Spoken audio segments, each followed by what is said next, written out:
വിരഹിയായ കാമുകൻ അകലെയുള്ള കാമുകിക്ക് പ്രേമസന്ദേശമയക്കുന്നു. കാളിദാസന്റെ യക്ഷൻ അകലെ അളകാപുരിയിലിരിക്കുന്ന തൻ്റെ കാമിനിക്ക് സന്ദേശമയക്കാൻ ആടിമാസത്തിലെ മേഘത്തോടാണ് അഭ്യർത്ഥിച്ചത്. എവിടെയും കടന്നു ചെല്ലാൻ കഴിയുന്ന കാറ്റിനെ തൻ്റെ ദൂതനാക്കുന്ന ഈ പാട്ടിലെ കാമുകൻ പ്രിയതമയെ തിരിച്ചറിയാൻ ഏതു സുഗന്ധത്തിൻ്റെ സൂചനയാണ് നൽകേണ്ടതെന്ന സംശയത്തിലാണ്.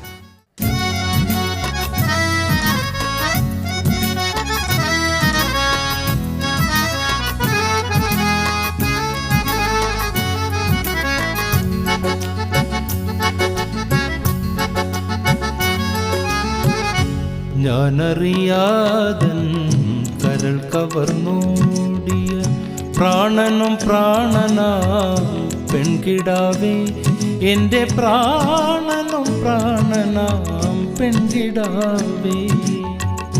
ഞാനറിയാതൻ കരൾ കവർന്നോടിയ പ്രാണനും പ്രാണനാം പെൺകിടാവേ, എൻ്റെ പ്രാണനും പ്രാണനാം പെൺകിടാവേ. നിന്നെ തിരയുമൻ ദൂതനാം കാറ്റിനോടെന്തേ നിൻ ഗന്ധമെന്നോതിടേണ്ടു, എന്തേ നിൻ ഗന്ധമെന്നോതിടേണ്ടു.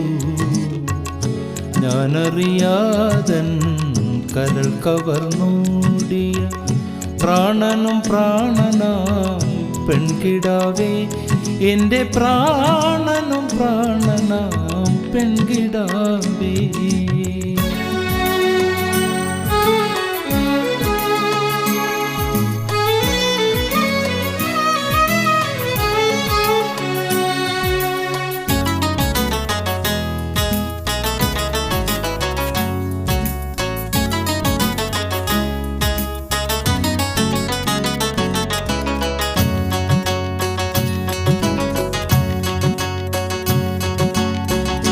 വേനൽ മഴ ചാറി വേർപ്പ് പൊടിയുന്നു ഈ നല്ല മണ്ണിൻ സുഗന്ധമെന്നു.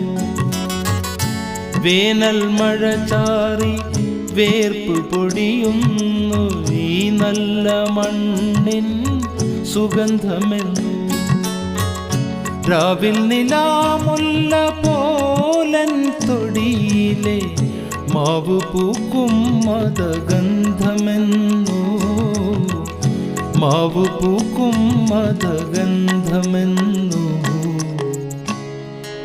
മുടിയിലെ എള്ളെണ്ണ കുളിർമണമോ, ചൊടിയിലെ ഏലത്തരിമ